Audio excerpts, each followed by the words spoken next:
What happens when a 10-year-old girl interrupts a high-profile wedding, claiming the groom as her father? This heart-stopping moment reveals family ties, secrets, and an unexpected journey of redemption that will leave you breathless. A young girl disrupted a magnate's wedding, carrying a fair-skinned baby. She indicated the groom, "That's my parent," she announced. The chamber became motionless. The H. Ford Gardens grounds shimmered with myriad illuminations, as the marriage rite neared its culmination at 45. And remarkably appealing in his tailor-made evening, where stood at the shrine beneath an arbor of pale roses and crystal lamps his future wife, Lee McCona, 38, shone. In her couture dress, precious stones sparkling at her neck. 300 attendees held their collective breath as the celebrant pronounced the time-honored vows.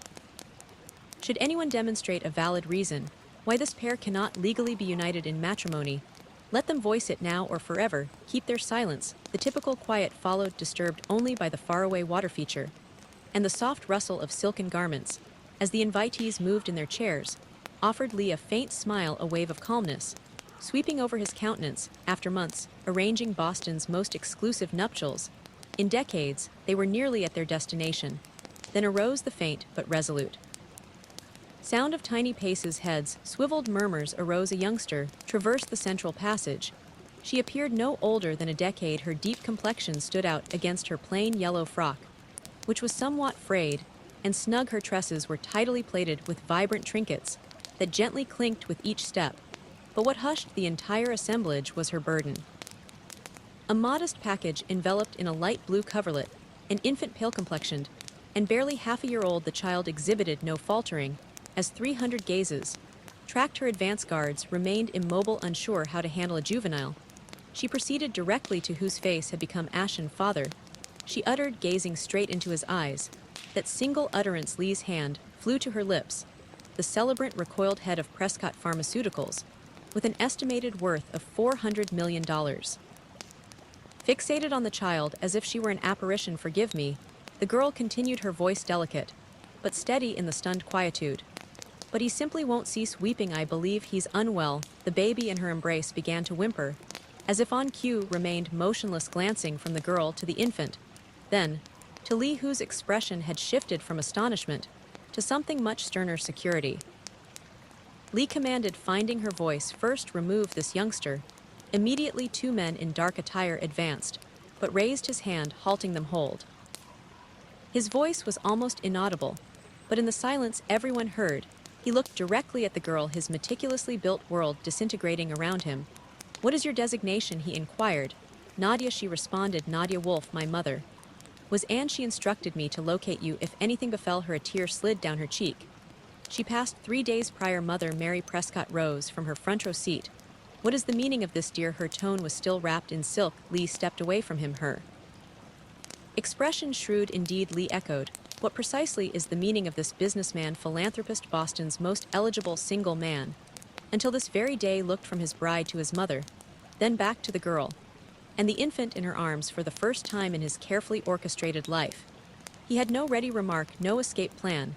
The baby began to cry earnestly, now a thin wail that reverberated through the ornate hall. Without contemplation, he extended his hand and took the bundled infant from Nadia's grasp. The child quieted almost instantly. A cameraman's flash illuminated the scene. Tomorrow's captions were already crafting themselves.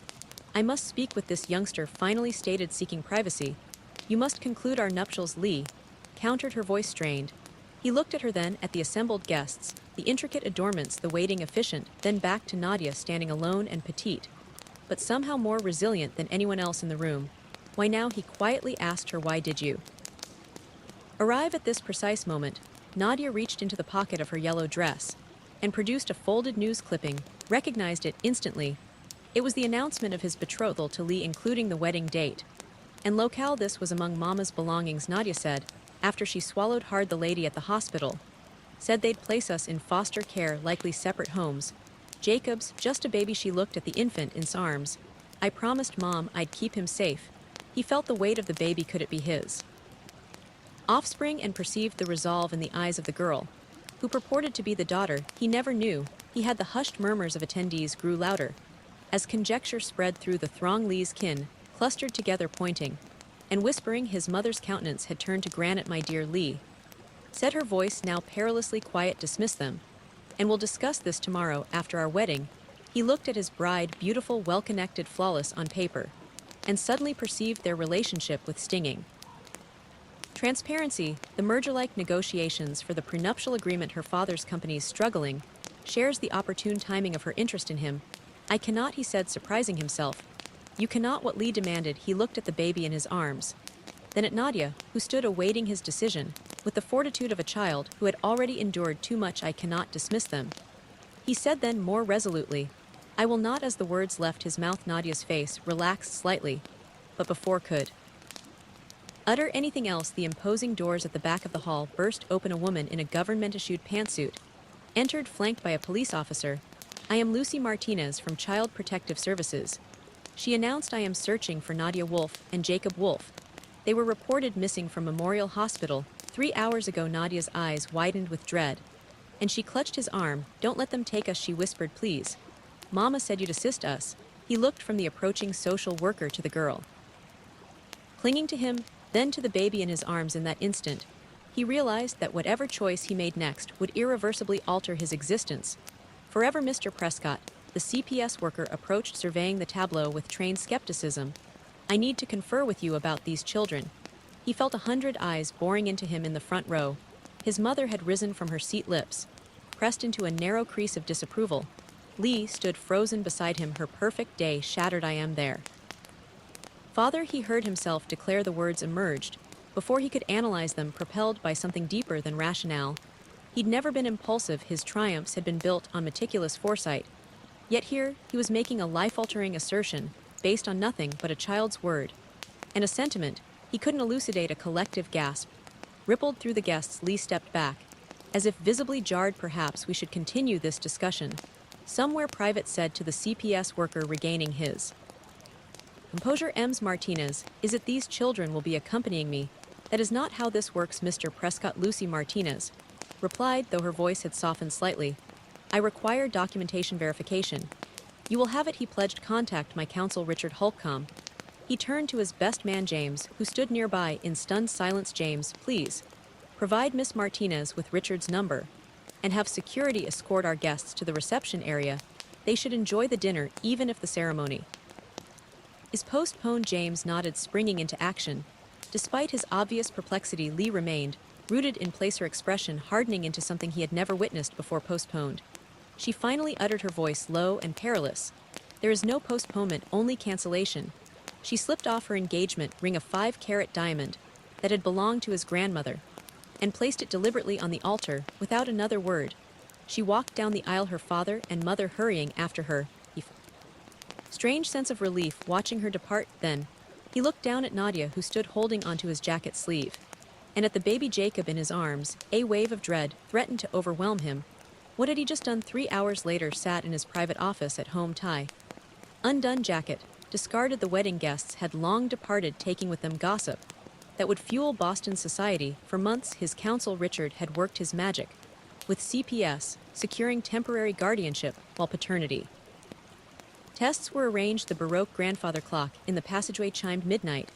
He couldn't recall the last time he'd felt so drained or so vibrant. Nadia sat across from him on an aged leather chair, far too voluminous for her petite frame, legs dangling, observing him with cautious optimism. Jacob had finally fallen asleep in an improvised bed created from a drawer lined with blankets. The Prescott mansion, for all its opulence, wasn't equipped for infants. So your mother was Anne Wolf? He gently inquired. She was employed by me at the Boston Research Facility about 11 years ago.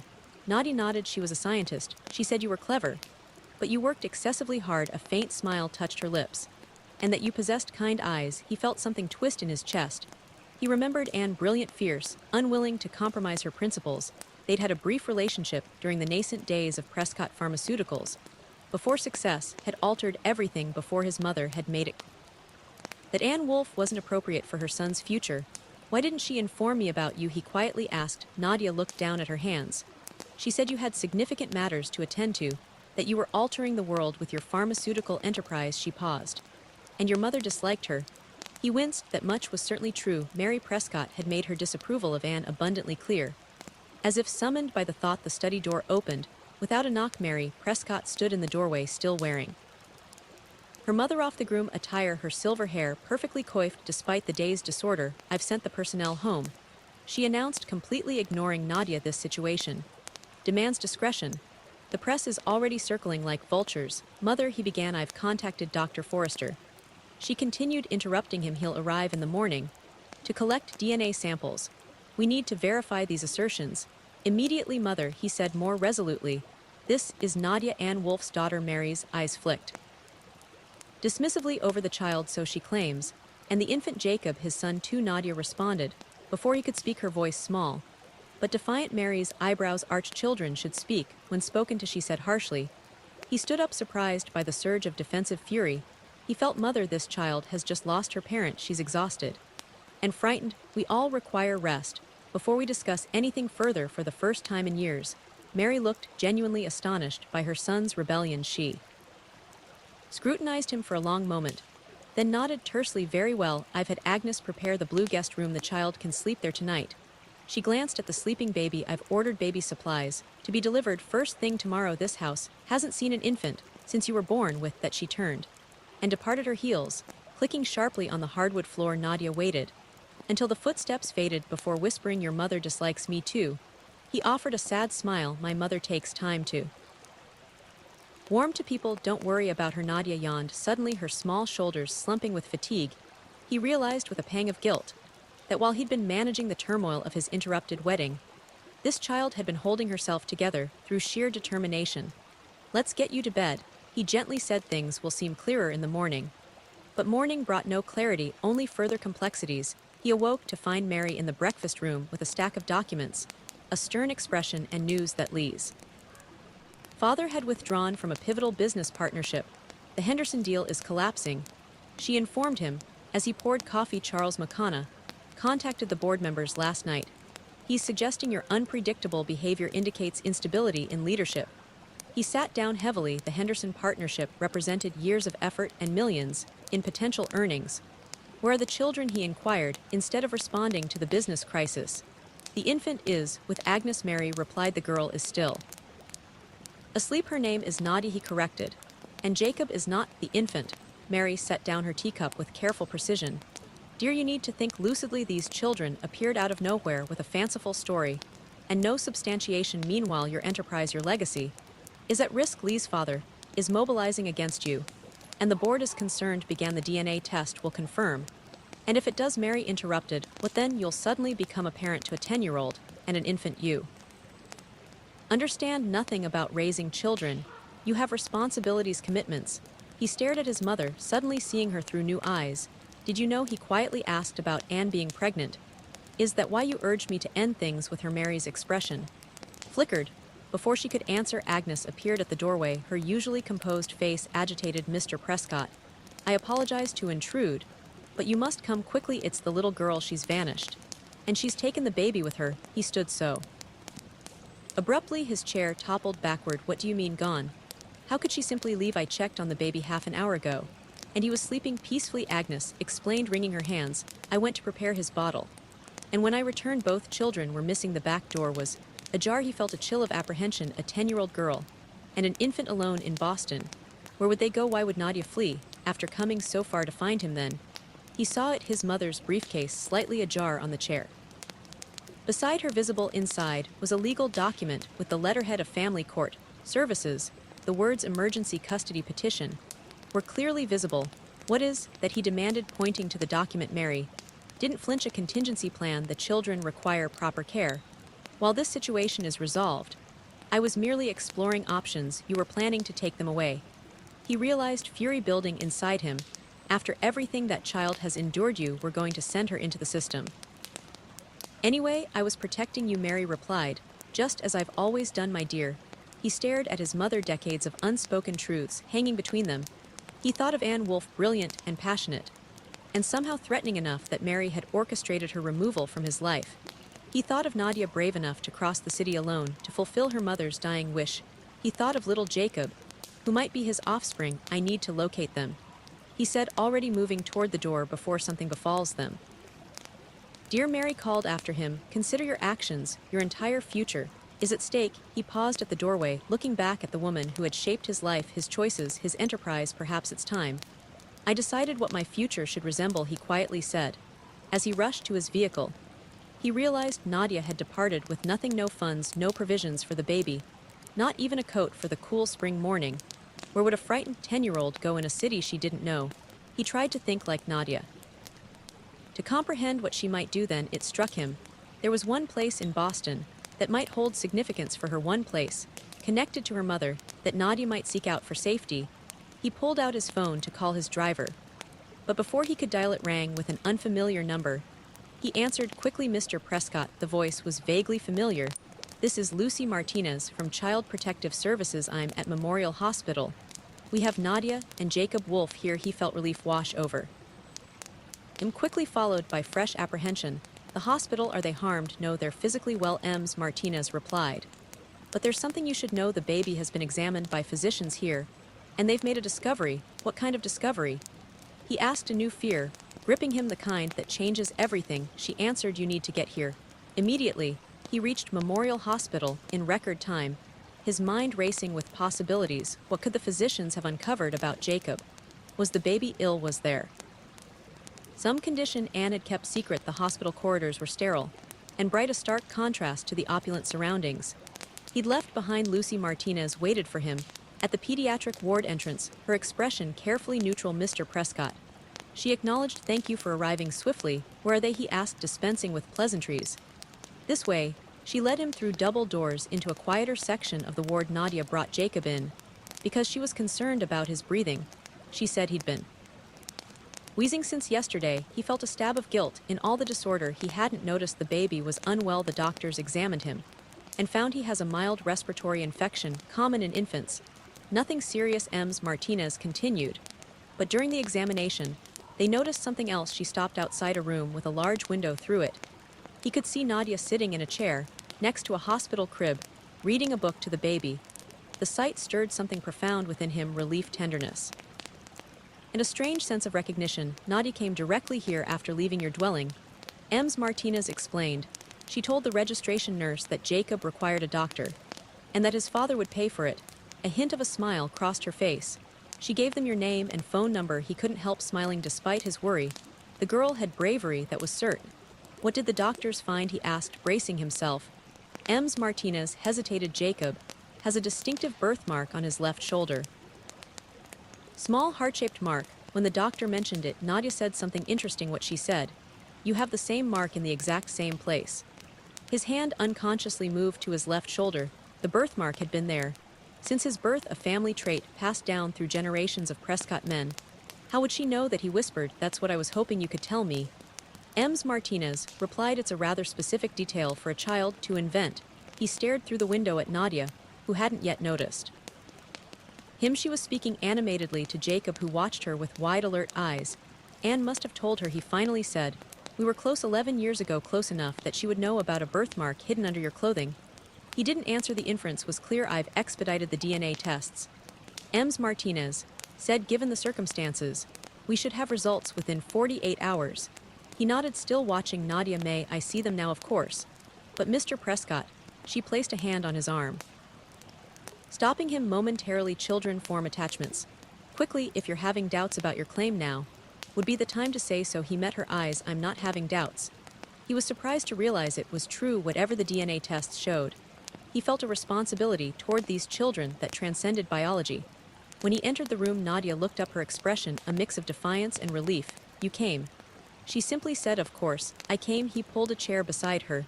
You had me worried, running off like that. Your mother was going to send us away, Nadia said bluntly. I heard her on the phone. She called us a complication. He winced. My mother doesn't always express herself. Well, she can't send you anywhere. That's not her decision to make, is it yours? Nadia challenged with a maturity that belied her 10 years. It's ours. He replied carefully, yours, mine. And what's best for Jacob? Nadia studied him, weighing his words. Jacob was making a funny noise. When he breathed, she explained, Mama taught me that's bad for babies. Her voice wavered slightly. She was a doctor for babies before she got sick. He nodded. Anne had been a pediatric researcher, brilliant, and dedicated her work on childhood respiratory maladies. Had first brought her to Prescott Pharmaceuticals. The doctors say Jacob will be fine. He assured her they're giving him medicine. He paused, then added gently, Nadia, Miss Martinez told me about Jacob's birthmark. Nadia's eyes widened slightly. Mama said, all Prescott men have it. She said that's how she knew for sure. Jacob was yours. She looked down at her hands. She showed me a picture of you once from when you were together. Why didn't she tell me about you? He asked the question that had been haunting him since yesterday. Why didn't she let me know I had a daughter and a son? Nadia's eyes filled with tears. She tried when she found out she was having me. She called your office lots of times. She swallowed hard. But your mother always answered. She told Mama you didn't want to talk to her, that you were engaged to someone else. He felt as though he'd been punched. My mother intercepted her calls. The pieces were falling into place. Mary's excessive involvement in his early business dealings, her insistence on screening his calls, her sudden push for him to date the daughter of a potential investor. After a while, Mama stopped trying. Nadia continued. She said we were fine on our own, that she'd make sure I had everything I needed. A tear slipped down her cheek. But then she got sick, really sick. And when Jacob came, her voice broke. He reached out hesitantly, then placed his hand over Nadia's small one. I'm so sorry, Nadia. I didn't know. Are you upset with us? She whispered. For spoiling your wedding? No. He replied firmly, I'm not upset at all. He considered his next words carefully. I think maybe you saved me from making a mistake. Before Nadia could respond, the door opened, and a physician entered with a tablet in hand. Mr. Prescott, I'm Dr. Bentley, the pediatrician on call. Jacob's responding well to the bronchodilator. We'd like to keep him overnight for observation, but he should be able to go home tomorrow. Thank you, doctor, said relief washing over him. Dr. Bentley smiled at Nadia. You did the right thing bringing him in, young lady. You've got good instincts. Nadia straightened with pride. My mama taught me about babies. Well, she taught you well, Dr. Bentley replied kindly, before turning back to Mr. Prescott. There are some forms you'll need to fill out at the nurse's station. His eyes met with meaningful intent, and some decisions about guardianship that need to be addressed. He understood. Despite his verbal claim of paternity, the legal situation remained uncertain. I'll take care of it right away, he promised. Standing up to Nadia, he added, will you be all right here with Jacob for a few minutes? She nodded solemnly. We're not going anywhere. As followed Dr. Bentley into the hallway, he was surprised to see James, his best man from the interrupted wedding, striding toward them. Alex, James called, relief evident in his voice. Thank heavens, I've been trying to reach you. James, what are you doing here? It's your mother, James replied grimly. She's called an emergency board meeting. She's attempting to have you removed as CEO on grounds of mental instability. He stared at his friend in disbelief. She can't do that. I control the majority shares. Not anymore, James said, lowering his voice. The Henderson deal included a provisional transfer of voting rights during the transition period. With that deal in jeopardy, those rights are in question. She's using the loophole. He felt his world tilting again. The enterprise he'd built from the ground up, his life's endeavor, was being taken from him by his own mother. When is this meeting? He asked tightly. In 2 hours. At the main office. James glanced toward the hospital room where Nadia sat with Jacob. Alex, what's occurring? Everyone's discussing these children. Lee's father is on the warpath. The press is having a field day. His mind raced. 2 hours wasn't enough time to secure legal representation, gather his allies on the board, and counter whatever narrative Mary had constructed. I need to make some calls, he said, pulling out his phone. Dr. Bentley, who had been waiting discreetly, cleared his throat. Mr. Prescott, about those guardianship forms. He looked back through the window at Nadia, who was once again reading to Jacob, then at his buzzing phone, where notifications of missed calls from board members, business partners, and his counsel were piling up. 2 lives hung in the balance, the children's and his company's, and he couldn't be in 2 places at once. I have to depart, he told Dr. Bentley, but I'll return as soon as possible. The children can't leave without proper authorization, the doctor reminded him, and if no guardian is established by tomorrow, CPS will need to place them temporarily. He felt torn in half. He looked to James.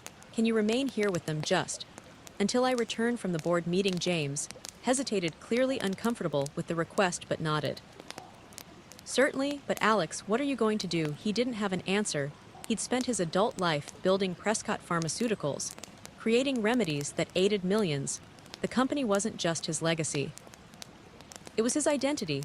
But as he watched Nadia gently stroking Jacob's cheek, he realized that for the first time in his life, something mattered more. I don't know yet, he admitted, but I need to stop my mother before she takes everything. He approached Nadia once more, kneeling beside her chair to meet her at eye level. Nadia, I have to leave for a little while. There's an emergency at my company. But my friend James will stay with you. And I promise I'll be back as soon as I can. Nadia's eyes filled with fresh worry. Returning right, you won't abandon us here. The question struck him like a physical blow. This child had already lost her mother and faced abandonment to the foster system. Trust wasn't something she gave easily. I will return for you, he promised solemnly. You have my word. Nadia studied his face, then nodded once. Okay. As he hurried toward the exit, his phone rang again. This time it was Richard, his attorney. Alex, where are you? Mary is convening the board. She's asserting you've had some kind of breakdown. They're not delusion. Richard, he interrupted. There, my children, I'm almost certain of it. There was a pause on the line. That complicates matters. How so? Because Mary has someone else making a claim, Richard said heavily. Someone who arrived at the office an hour ago with documentation that could shatter everything, including your relationship with these children, who he demanded. A cold dread settling in his stomach. Lee, Richard replied. And she's not alone. She brought Ann Wolf's sister with her. He stopped in his tracks. Ann had no sister, according to the woman with Lee. She did. And she has papers proving she's Jacob's legal guardian, papers supposedly signed by Ann Wolf on her deathbed. His mind raced. Ann, an only child, had been raised in foster care. She had no family, she'd told him. So when they first met, laughing about how they were both orphans in different ways, he'd been raised by a cold, controlling mother. She'd had no parents at all. It's a falsehood, he said firmly. Ann didn't have a sister. Well, this woman has a birth certificate, family photographs, and guardianship documents that say otherwise. Richard countered. Alex, you need to get here now. As he rushed to his vehicle, the hospital receded behind him. He couldn't shake the image of Nadia's trusting face. I will return for you, he had promised. But with Mary's schemes and this new menace, he wasn't certain he could keep that promise. For the first time in his carefully controlled life, was facing a struggle. He wasn't sure he could triumph. Over the Prescott Pharmaceuticals headquarters loomed over Boston's financial district, its glass facade mirroring clouds that had ominously gathered over the metropolis. Entered through the private executive entrance, bypassing the reporters already congregating at the main doors. News traveled swiftly in Boston society. Richard awaited him in the lobby, looking uncharacteristically disheveled. There, already in the conference chamber, he said. Without preamble, Mary has 8 of the 12 board members supporting her. We only need to sway 2, replied, straightening his tie. He was still wearing yesterday's wedding attire, he realized with a distant sort of surprise. What is this woman claiming to be Ann's sister asserting? Precisely that Ann Wolf legally appointed her as Jacob's guardian before her demise, Richard explained as they stepped into the elevator. She has a notarized document dated 3 days ago, right before Ann died. Convenient timing, he noted grimly. And this woman's name, Vanessa Wolf, claimed she's been estranged from Ann until recently when Ann reached out. Knowing her condition was terminal, the elevator doors opened directly into the executive suite. Through the glass walls of the conference chamber, he could see his mother standing at the head of the table, her silver hair gleaming under the recessed illumination. Lee sat beside her, elegant and composed even in the aftermath of their ruined wedding. Next to Lee was a woman had never seen before, dark-skinned, expensively dressed, with a superficial resemblance to Ann that might convince someone who hadn't known Ann. Well, ready? Richard asked. He nodded, though in truth he'd never felt less prepared for a confrontation. As they entered the conference chamber, all discourse ceased. Alex, Mary acknowledged coolly. How kind of you to join us, Mother. He took his place at the opposite end of the table. I understand you've called an emergency meeting regarding my mental fitness to lead the company. Several board members shifted uncomfortably. They were mostly older men who'd been with the company since its early days, who'd watched build Prescott Pharmaceuticals from a small research outfit into a pharmaceutical giant. Your conduct yesterday raised serious concerns. Mary stated, abandoning your wedding to claim paternity of children you've never met, based solely on the word of a 10-year-old girl. Nadia, he interrupted. Her name is Nadia. Mary continued, as if he hadn't spoken. The board has a responsibility to shareholders. Your erratic decisions threaten the stability of this company. I made one personal decision, he countered. It has no bearing on my ability to lead Prescott Pharmaceuticals. The Henderson deal collapsed this morning. Board member Jenkins interjected. Charles McConna withdrew his support. That's a 20-point drop in our stock. Already, we can recover, he assured him. The McConna partnership was advantageous, but not essential to our growth strategy. That's not how Charles views it. Lee spoke up for the first time. Her voice was cool and controlled. but he could see the anger simmering beneath her poised exterior. He believes your judgment is compromised, as do I. He met her gaze. I'm sorry about yesterday.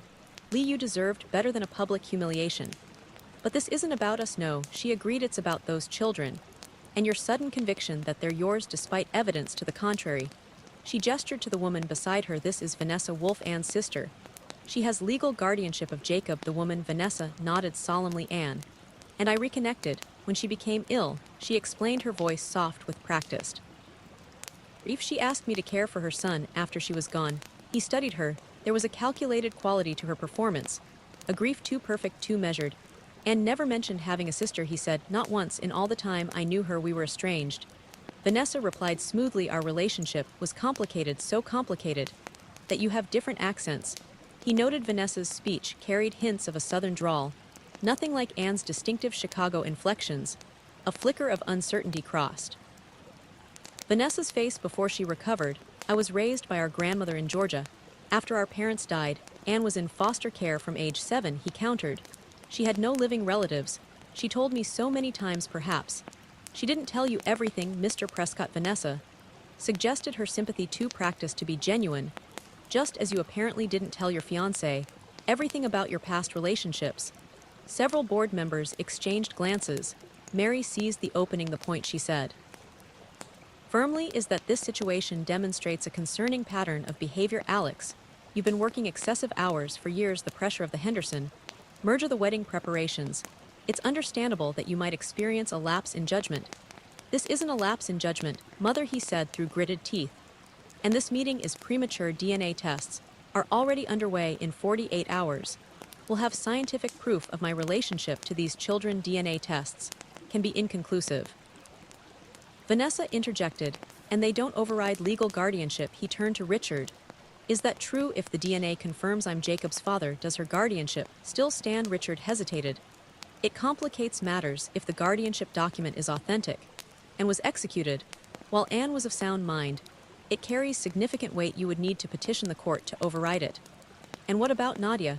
He asked. The guardianship only mentions Jacob. Richard replied, if you're confirmed as Nadia's father, your claim would be stronger. Mary made a dismissive gesture. This is precisely the distraction we're concerned about, Alex. While you're entangled in custody battles and paternity tests, who's running the company, who's salvaging the Henderson deal? I am, he stated firmly. I've always separated my personal and professional lives. That won't change. You've never had children before, Mary pointed out. You have no idea how they'll impact your life, your focus, your priorities. The truth of her words stung. He had no experience with fatherhood, no idea what raising 2 children, one of them an infant, would mean for his carefully structured life. We need stability, board member Jenkins added. The markets respond to uncertainty with fear. Your personal situation is creating uncertainty. He looked around the table, reading the faces of people he'd worked with for years. Most wouldn't meet his eyes. Only 2 seemed genuinely conflicted. Dr. Patel, the head of research who had worked closely with Anne years ago, and Josh Bentley, the youngest board member who had joined just last year. I propose a compromise. He said finally, a temporary leave of absence, 30 days for me to resolve my personal matters. And for the company to stabilize. Mary shook her head. Not enough. The board needs to vote on permanent leadership changes. Based on what he challenged, one personal decision, a paternity claim that hasn't even been verified, yet he turned to the board members directly. You all know my dedication to this company.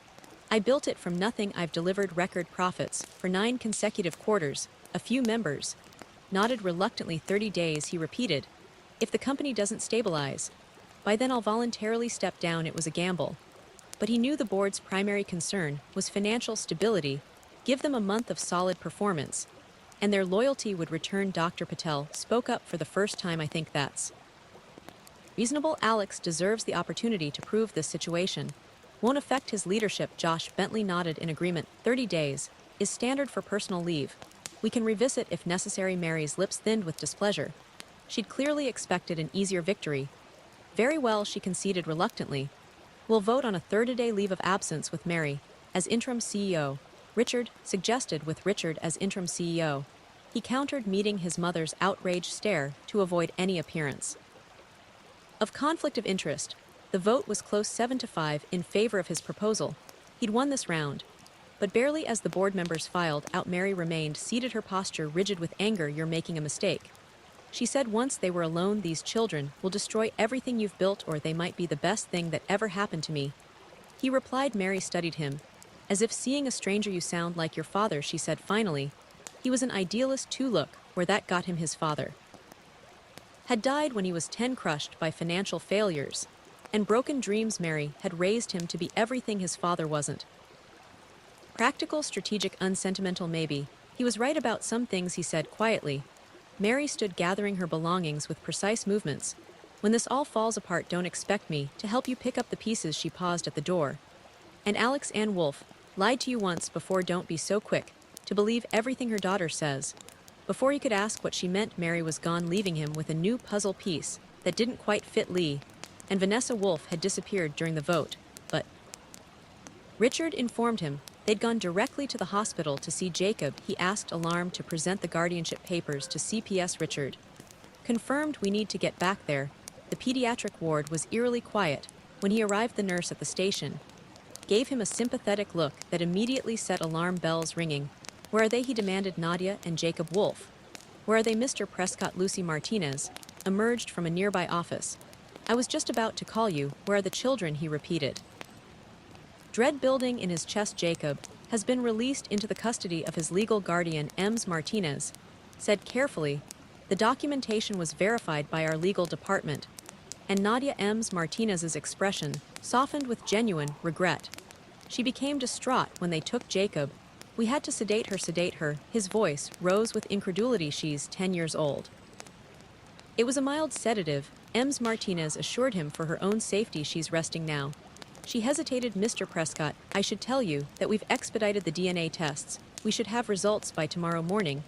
He barely heard her. "Take me to Nadia." Ems Martinez led him to a small room where Nadia lay sleeping. Her small form, dwarfed by the hospital bed, tear tracks still marked her cheeks, and her hand was curled around something.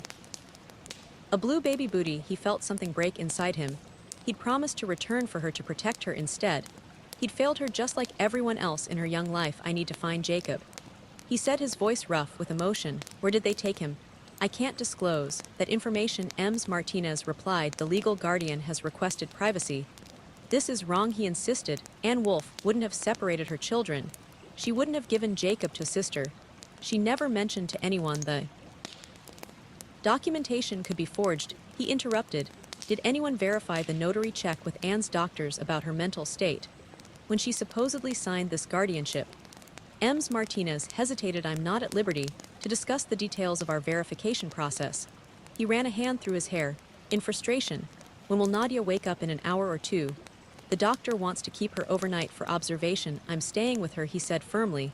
"It wasn't a request." Ems Martinez nodded. "I thought you might." "There's a recliner that folds out." She paused at the door. "Mr. Prescott, for what it's worth, I don't think Nadia was lying about her connection to you. That kind of conviction doesn't come from a child, unless there's truth behind it." After she left, he sat beside Nadia's bed, watching her troubled sleep. His phone buzzed with messages from Richard about emergency injunctions and legal challenges to the guardianship. But he found it hard to focus. Instead, he kept replaying his mother's parting words. "Ann Wolf lied to you once before." What had Mary meant? Anne had been forthright to a fault. It was one of the qualities that had drawn him to her. They'd had their differences, primarily about the direction of their research. But she'd never lied to him. Had she? As night fell, dozed fitfully in the recliner, he dreamed of Anne. Her bright laugh, her passionate opinions, her unwavering commitment to her research. In the dream, she was trying to tell him something important, but he couldn't hear her over the sound of a baby crying. He woke with a start to find Nadia sitting up in bed, watching him with redrimmed eyes. "They took Jacob," she said, her voice small and broken. "I know." He replied gently. "I'm so sorry, Nadia. That lady isn't Aunt Vanessa." Nadia stated with absolute certainty. "Mama didn't have a sister. She didn't have anybody. Me and Jacob." "I believe you," he assured her. "We're going to get Jacob back, I promise." Nadia looked down at the baby booty clutched in her hand. "Mama made me promise to keep him safe. I failed." "No," he said firmly, moving to sit on the edge of her bed. "You didn't fail, I did. But I'm going to fix this." Nadia studied him with those tooled eyes. "How? The DNA test results will be ready tomorrow." He explained. "When they prove I'm Jacob's father, we'll have a stronger case to challenge the guardianship. And if they don't?" Nadia asked, voicing the doubt. He had been trying to ignore they will, he said, with more confidence than he felt. And even if there were any surprises, I'm not going to abandon you, Nadia. Whatever happens, we'll face it together. She didn't respond, immediately turning the booty over in her small hands. Finally, she asked, did you love my mama? The question caught him off guard. Yes, he answered honestly. I did. We were young, and circumstances complicated things. But I cared for her very much. She said you were the smartest person she ever knew, Nadia told him, and the most stubborn. He smiled despite himself. She was probably right about that. Nadia's expression turned solemn again. There's something I need to tell you, something Mama told me before she died. She said it was important, but I should only tell you if I was sure you were going to help us. He leaned forward, suddenly alert. What is it, Nadia? It's about why she really left your company, Nadia said quietly, and why that lady and your almost wife want Jacob so badly. Before Nadia could continue, the door swung open. Dr. Bentley entered with a tablet in hand and a grave expression on his face. Mr. Prescott, he said, the DNA results are in. They've been expedited due to the custody situation. He glanced at Nadia, then back to perhaps we should discuss this privately. He looked at Nadia, who shook her head firmly. No, she said, I need to hear too. Dr. Bentley hesitated, then nodded. Very well. He took a deep breath. Mr. Prescott, according to our tests, you are without question Nadia's biological father. The match is conclusive. He felt a surge of emotion, joy, vindication, and a profound sense of responsibility. He was a father. Nadia was his daughter, and Jacob, he asked, already reaching for Nadia's hand. Dr. Bentley's expression turned troubled. That's where things get complicated. Jacob's DNA shows no paternal match to you, Mr. Prescott. He felt as though the floor had dropped from beneath him. That's impossible, he said. The birthmark genetics are complex. Dr. Bentley explained. Birthmarks can sometimes appear coincidental, but if Alex isn't Jacob's father, a new voice interrupted from the doorway. Then who is? They all turned to see Lucy Martinez standing there, a file folder in her hands and a shocked expression on her face. According to these results, she said slowly, Jacob's DNA closely matches another profile in our system. She looked directly at a man named Charles McConnell. He froze as the implications hit him. Charles McConnell, Lee's father, his almost father-in-law. The revelation hung in the air like a physical presence. He struggled to process the implications. Charles McConnell, Lee's father, was somehow connected to Jacob's paternity. There must be a mistake, he finally managed. Dr. Bentley shook his head. The results are definitive. We ran the test twice to be certain. Lucy Martinez approached, her expression troubled. Mr. McConnell isn't in our database by choice. His profile was entered last year when he had a medical procedure requiring DNA. Typing the system automatically flagged the match. He turned to Nadia, whose face had gone pale. Did you know about this? He asked gently. She shook her head vigorously. Mama never said anything about Lee's father. She just said Jacob was a Prescott like me. A terrible suspicion began forming in his mind. He recalled Mary's parting shot. Ann Wolfe lied to you once before. What if she had been working with Charles McConnell all along? What if this entire situation was some elaborate scheme? No. He rejected the thought immediately. Anne had been many things: passionate, headstrong, idealistic, but never manipulative. And Nadia's shock appeared genuine. Mr. Prescott, Ms. Martinez said carefully, this development significantly complicates the guardianship situation. I need to speak with Charles McConnell. He decided immediately. Ms. Martinez nodded. I'll make the arrangements. In the meantime, she glanced at Nadia. Perhaps you two should talk. There seem to be pieces of this puzzle neither of you fully understands. After she and Dr. Bentley left, an uncomfortable silence filled the room. He sat heavily in the chair beside Nadia's bed, his mind racing. Nadia watched him, her eyes wide with uncertainty. Are you going to send me away now? She asked in a small voice. The question jolted him from his thoughts. What? No, Nadia, never. But Jacob isn't your son, she said, her voice breaking. And now you know Mama lied about him. He moved to sit on the edge of her bed. Nadia, listen to me. The DNA test confirmed you're my daughter. Nothing will ever change that. He took her small hand in his. And whatever is going on with Jacob, we'll figure it out together. I'm not abandoning either of you. Tears welled in Nadia's eyes. You promise? I promise, he said firmly. Now, what were you about to tell me about why your mother left my company? Nadia took a deep breath. Mama said she found something wrong with one of the medicines your company was making, something dangerous that could hurt babies. She tried to tell you, but your mother stopped her. He felt as though he'd been struck. Which medicine? Neonatal something. Nadia frowned, trying to remember it. Was for babies who couldn't breathe right when they were born. Neosolve He whispered the medication had been Prescott Pharmaceuticals' first major success, a treatment for neonatal respiratory distress syndrome. Anne had been part of the original research team, but she company abruptly before the clinical trials began.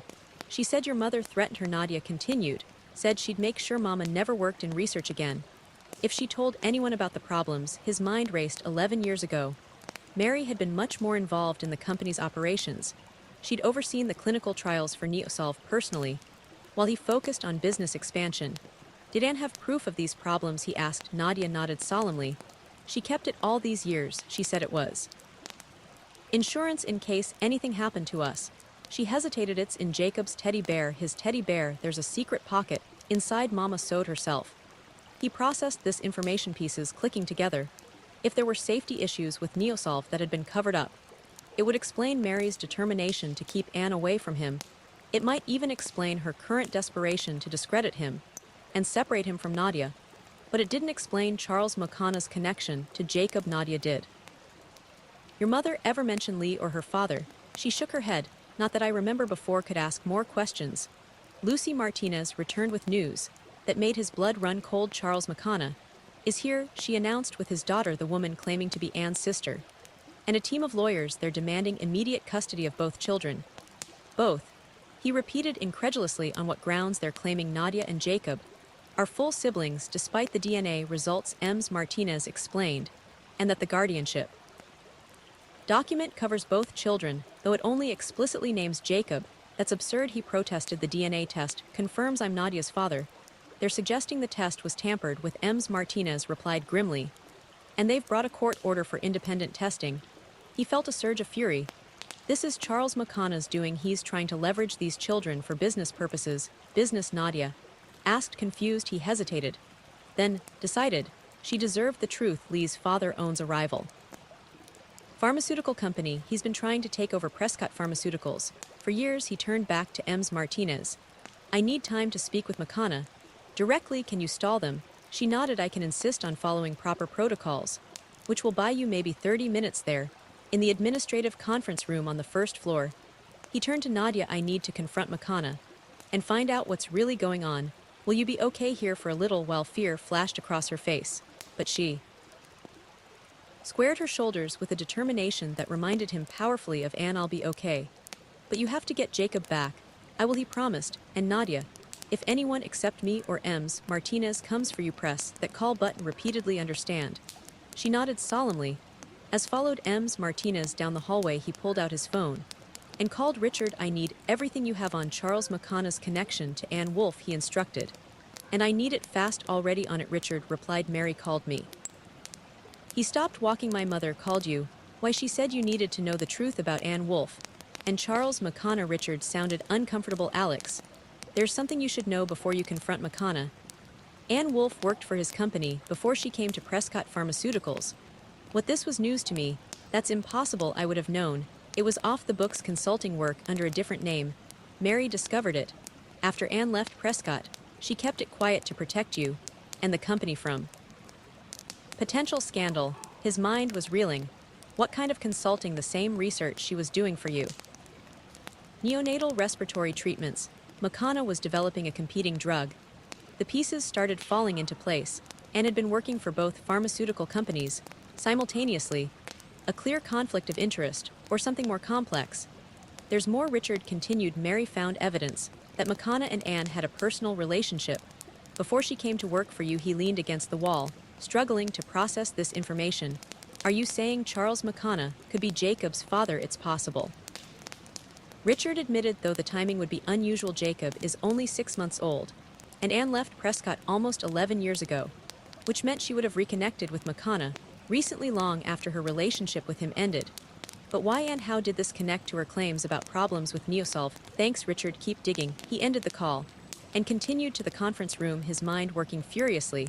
When he entered, 5 sets of eyes turned toward him. Charles McConaughy sat at the head of the table, silver-haired and imperious in an expensive suit. Lee was beside him, her face a mask of cold fury. The woman claiming to be Anne's sister sat across from them, holding Jacob, who was mercifully asleep. 2 several-looking men in suits, presumably lawyers, flanked the group. Alex, Charles acknowledged with manufactured cordiality. I understand congratulations are in order. Fatherhood is a profound responsibility. Cut the pleasantries, Charles, he replied coolly.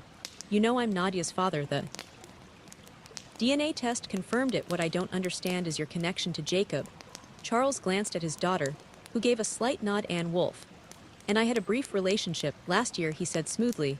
It was discreet for obvious reasons. Why, he challenged. You're a respected businessman, not exactly known for hiding your conquests. Charles's expression hardened slightly. Anne was concerned about how it would affect her daughter. Your daughter, apparently learning that her mother was involved with her father's business rival, might have been confusing for the child. It sounded plausible, but something felt off about the explanation.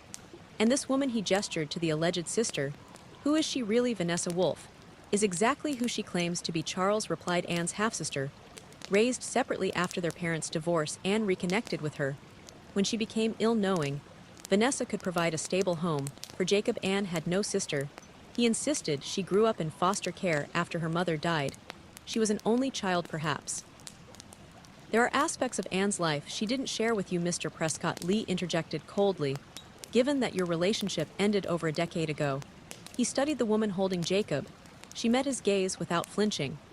But there was something calculated in her eyes. If you're really Anne's sister, he said directly to her, you would know that Jacob has a favorite toy, a stuffed animal. He can't sleep without a flicker of uncertainty. Crossed her face, a teddy bear, she answered, after a slight hesitation. Blue ribbon, where is it? He pressed. Why doesn't he have it now? It was left behind in the confusion at your house, she replied less confidently. He turned back to Charles. This is a charade. You've hired this woman to pose as Anne's sister, to gain custody of Jacob. The question is why? What's your real interest in these children? Charles's expression remained impassive, but Lee shifted uncomfortably. My interest is in my son's welfare, Charles stated, and in protecting him from becoming a pawn in your company's troubles. My company's troubles, he repeated. You mean the troubles you've been orchestrating, pulling out of the Henderson deal, spreading rumors about my mental state. Your erratic behavior speaks for itself. Charles replied dismissively, abandoning your wedding to claim children. You've never met the business community, has legitimate concerns about your stability. He leaned forward, placing his hands on the table. Let's be honest, Charles. This isn't about Jacob or Nadia. This is about Neosolve. For the first time, Charles's composure faltered slightly. I don't know what you're talking about. I think you do. He continued, watching him carefully. Anne discovered problems with Neosolve during its development, problems that my mother covered up. Somehow you found out and saw an opportunity. Lee touched her father's arm in warning, but he pressed on. What I can't figure out is why Anne would reconnect with you after all these years, unless a sudden realization struck him, unless Jacob has respiratory issues that might be connected to Neosolve. The room went deadly quiet. Jacob stirred in the fake sister's arms, whimpering softly. That's absurd, Charles finally said. But his voice lacked conviction. Is it? He challenged. Jacob was just treated for respiratory problems. The same kind of problems Neosolve was designed to prevent. What if Anne discovered that Neosolve doesn't just fail to prevent those problems in some cases? What if it actually causes them? What if she found evidence that children born to mothers who took Neosolve have higher rates of respiratory complications? Later, Lee stood abruptly. This conversation is over. Our lawyers will handle all further communication. She nodded to the woman holding Jacob. Vanessa, we're leaving. You're not taking that baby anywhere, he stated firmly. Not until we get to the truth. Jacob belongs with his sister, and I suspect a thorough investigation will prove that Vanessa Wolfe is no more related to Anne than I am to Charles. You have no standing to make demands, one of the lawyers interjected. Guardianship document is legally binding, a document that can be challenged if it was obtained through fraud or coercion. He countered, which I intend to prove. It was the tension in the room was palpable. When the door suddenly opened, Lucy Martinez entered, accompanied by a tall, distinguished African-American woman in a lab coat. I'm sorry to interrupt, Ms. Martinez said, but Dr. Karen insisted on speaking with everyone immediately. This is a private meeting, Charles objected. Dr. Karen's was Anne Wolfe's oncologist, Ms. Martinez explained.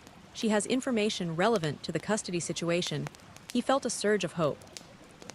An independent witness who had known Anne during her final days. I apologize for the intrusion, Dr. Karen said, her voice calm but authoritative. But I feel compelled to clarify some facts. Anne Wolfe was my patient for 8 months. During that time, she spoke frequently about her children and her concerns for their future. She turned to the woman holding Jacob. She never once mentioned a sister. In fact, she explicitly stated that her children had no family, except their fathers. The woman paled. Visibly, Dr. Karen continued addressing Charles directly. Mr. McConnell, and never identified you as Jacob's father. She was quite clear that Jacob was a Prescott, though not Alexander's child. He felt as though the floor had tilted beneath him. Not my child, but still a Prescott. He repeated, I don't understand. Dr. Karen looked troubled. I believe Anne intended to explain everything herself. She left letters for both you and Nadia to be delivered. After her death, I was surprised when they weren't mentioned during the initial custody discussions. What letters? He demanded, looking from Dr. Karen to Ms. Martinez. Letters that were in Anne's personal effects, Dr. Karen explained, along with a USB drive containing research data she considered extremely important, all of which disappeared shortly after her death. All eyes turned to the alleged sister, who clutched Jacob tighter. Where are the letters? He asked her directly. And the USB drive? She looked desperately toward Charles, who remained stone-faced. I think, he said slowly, that we need to hear from the one person who might know the truth, the one person who spent the last months of her life with Anne. He turned to Ms. Martinez.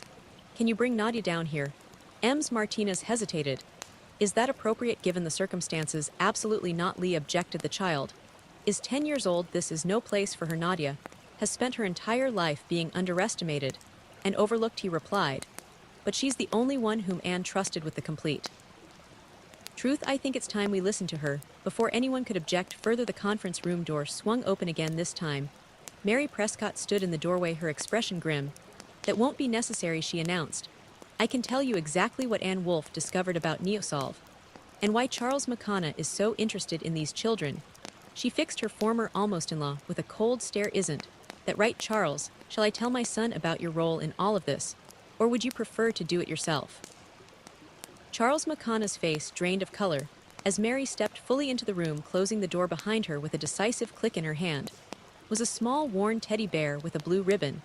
The exact one Nadia had described. The conference room fell silent as Mary Prescott stood holding the worn teddy bear. Charles McConnell looked as though he might bolt from his chair at any moment, while Lee stared at her father with dawning suspicion. Mother, he said carefully, what's going on? Mary's gaze remained fixed on Charles. Should I tell them, or will you? Charles cleared his throat. Mary, surely we can discuss this privately. No more privacy. Mary cut him off sharply. No more secrets. She finally turned to Anne Wolfe. Discovered that Neosolve caused birth defects in a small percentage of infants when taken by pregnant women. Specifically, a rare form of inherited respiratory disorder. He felt as though he'd been struck. What? That wasn't in any of our clinical trials, because I made sure those cases were excluded from the final data. Mary admitted, her voice steady despite the enormity of her confession. The incidence was statistically minimal, less than 1%. I convinced myself the benefits outweighed the risks. You falsified clinical trial data. He couldn't believe what he was hearing. That's not just unethical, it's criminal. I did what I thought was necessary to save the company, Mary replied. We were on the verge of bankruptcy. Without Neosolve's approval, Prescott Pharmaceuticals would have collapsed. And you? He turned to Charles. Where do you fit into this? Charles straightened, regaining some of his composure. Anne came to me last year with her suspicions. She'd been tracking cases of respiratory disorders in children born to mothers who had taken Neosolve during pregnancy. The numbers were higher than Mary's edited trial suggested. So you had a relationship with her to get her research? He concluded, disgust rising in his throat. It wasn't like that. Charles protested. She approached me because my company was developing a potential treatment for these respiratory conditions. We had a mutual interest, and Jacob, he pressed, is he your son? A strange expression crossed Charles's face, something almost like shame. Yes. And no, what does that mean? He demanded. Mary stepped forward, placing the teddy bear on the table. Jacob is a Prescott, she said quietly. But not your son, Alex. He's your half-brother. The room seemed to tilt around him. What? Your father had a brief relationship with Anne last year, shortly before he died, Mary explained her voice tight with old pain. William was in the final stages of his cancer treatment when they met at a medical conference. He was speaking about his experience as a patient. She was presenting research on oncology-related respiratory issues. He struggled to process this information. His father, William Prescott, had died just over a year ago. After a long battle with cancer, he had assumed his parents' marriage had remained intact, if cold, until the end, but you and father were still married, he said.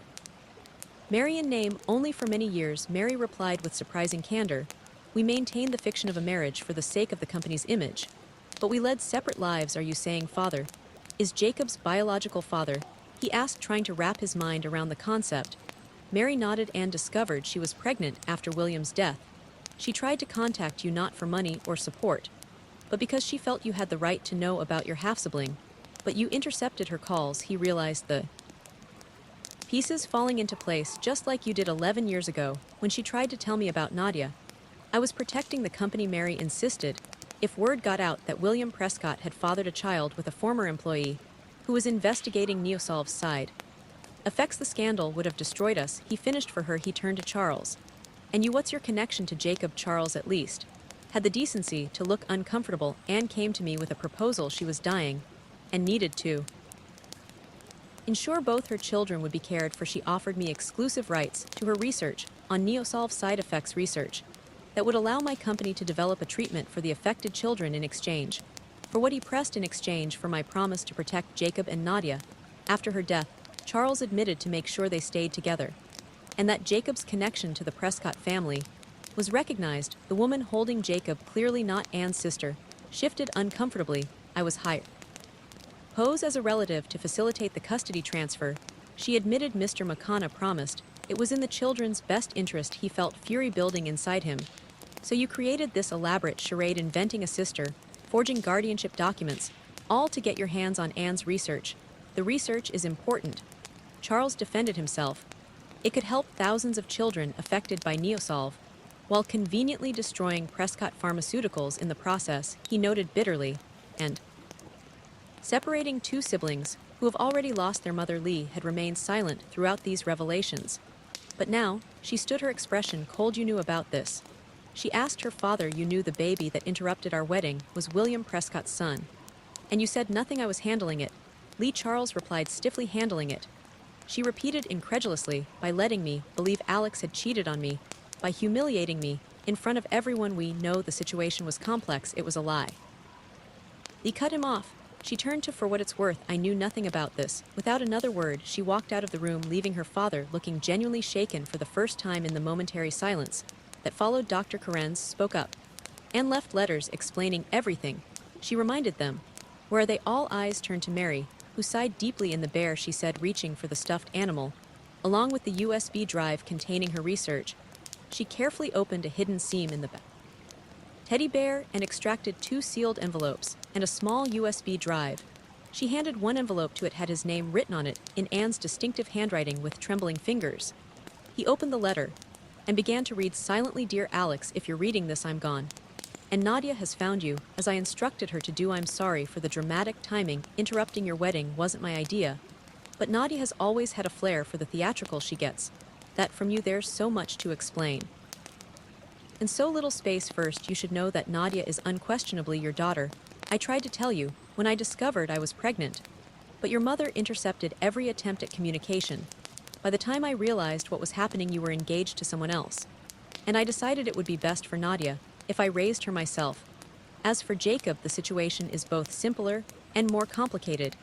He is your father's son, conceived during a brief but meaningful connection in the final months of his life. William knew about his condition, of course, but we both thought it was a miracle that couldn't or shouldn't be denied. He spoke often of you during our time together, with immense pride and regret for the distance between you. He wanted Jacob to know his brother someday.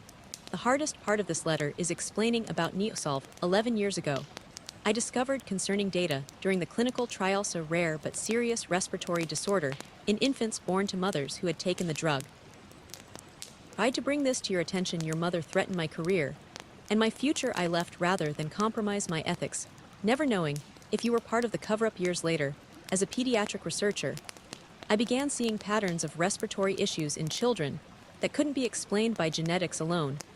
I tracked these cases back to Neosolve exposure. The evidence is on the enclosed drive, enough to force a recall and provide treatment to affected children. Charles McConnell approached me after reading paper I published that hinted at these findings. He offered resources to complete my research in exchange for exclusivity. When developing treatments, I accepted because I was running out of time, and the children affected by Neosolve couldn't wait. What Charles doesn't know is that I never intended for him to have full custody of Jacob or control over my research. I wanted you to have the chance to know your sister's son. And to make things right with Neosolve, I believe you are a good man, Alex, despite your mother's influence. Please take care of our daughter. She is extraordinarily stubborn, brilliant, and far too grown up for her 10 years. And please make sure Jacob knows his father was a man of integrity. Even at the end, I've loved only 2 men in my life. You and your father in different ways. Both of you gave me the greatest gifts I've ever received with hope for the future, Anne. He lowered the letter, his vision blurred with tears. When he looked up, he found Mary watching him with an expression he'd never seen before.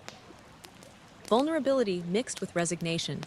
Did you read this? He asked, holding up Anne's letter. Mary shook her head.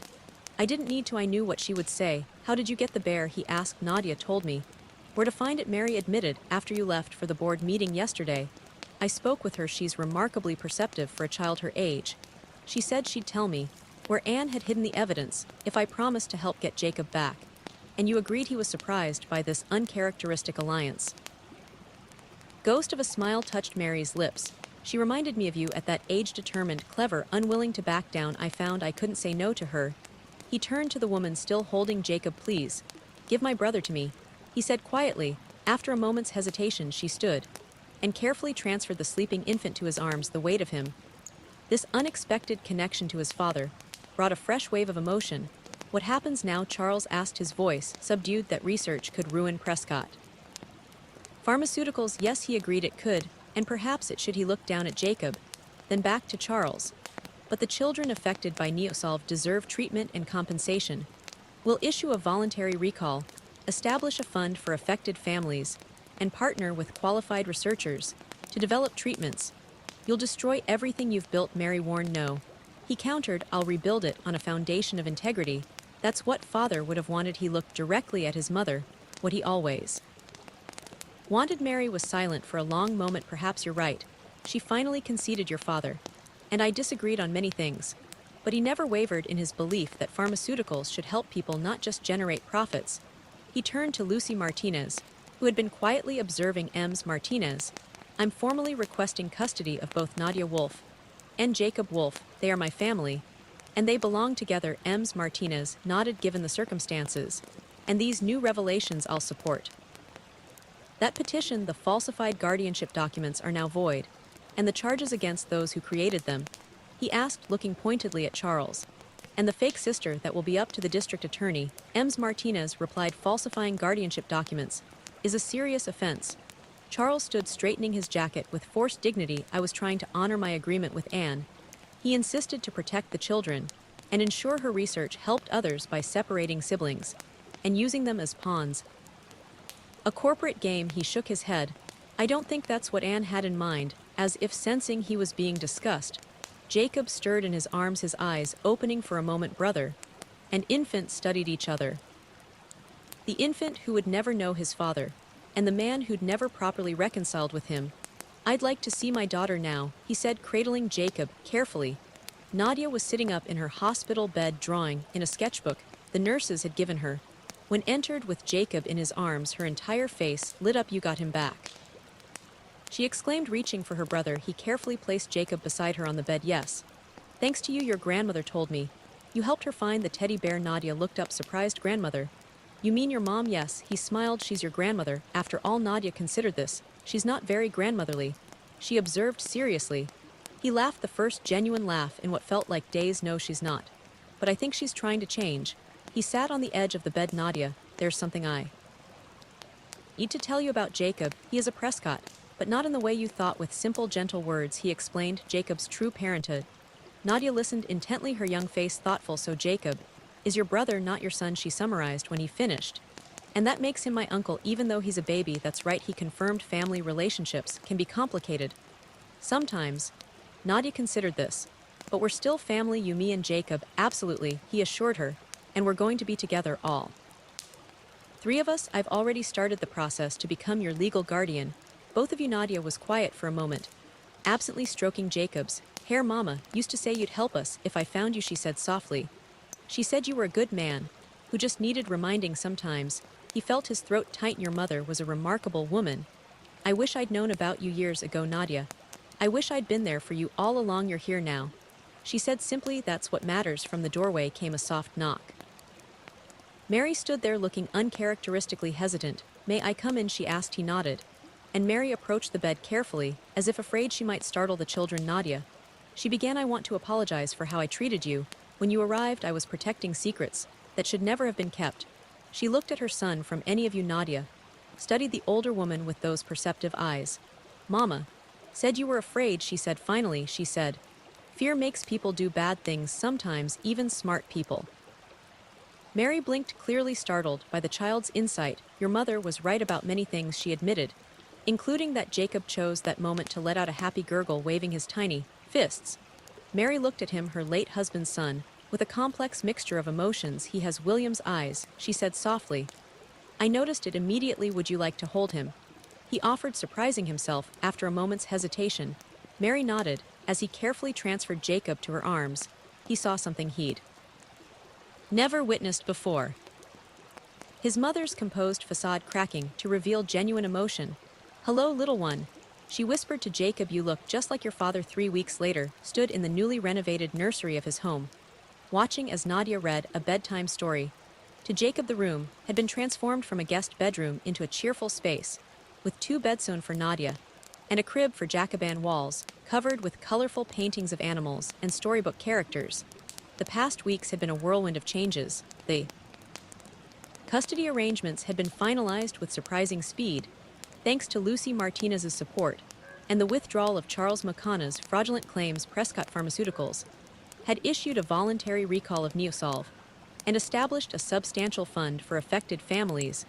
The company's stock had plummeted initially, but had begun to stabilize as investors responded to his transparent approach to addressing the crisis. Mary had resigned from the board, but remained as a consultant, focusing her considerable talents on establishing a foundation to support research into rare pediatric respiratory conditions. A fitting tribute to Anne's work there. Settling in well, a voice observed from the doorway. He turned to see Richard, who had become a frequent visitor and unofficial uncle to the children. Better than I could have hoped, he agreed. Nadia starts school next week. She's nervous, but excited. And how are you settling into fatherhood? He smiled, watching as Nadia demonstrated to Jacob how to turn pages of a board book. It's the hardest thing I've ever done, he admitted, and the most rewarding. The board is impressed with how you've handled everything. Richard noted the Neosolve situation could have destroyed the company, but your approach has actually generated goodwill. People respect transparency and accountability. I'm learning that some things matter more than stock prices, he replied. My father tried to tell me that years ago, but I wasn't ready to hear it. Richard nodded toward Nadia and Jacob. I think he'd be proud of the family you're building, all of it. The children, the company's new direction, even the way you've made peace with Mary, I hope. So he said quietly, after Richard left, joined the children for the end of story time. Nadia insisted on reading the last page herself, sounding out the more difficult words with determination. Good job, he praised.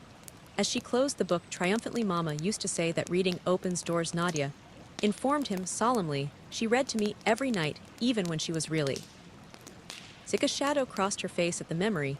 He put his arm around her small shoulders. Your mother was very wise, and she loved you very much, Nadia. She wanted the best for you and Jacob. And for you, Nadia added unexpectedly.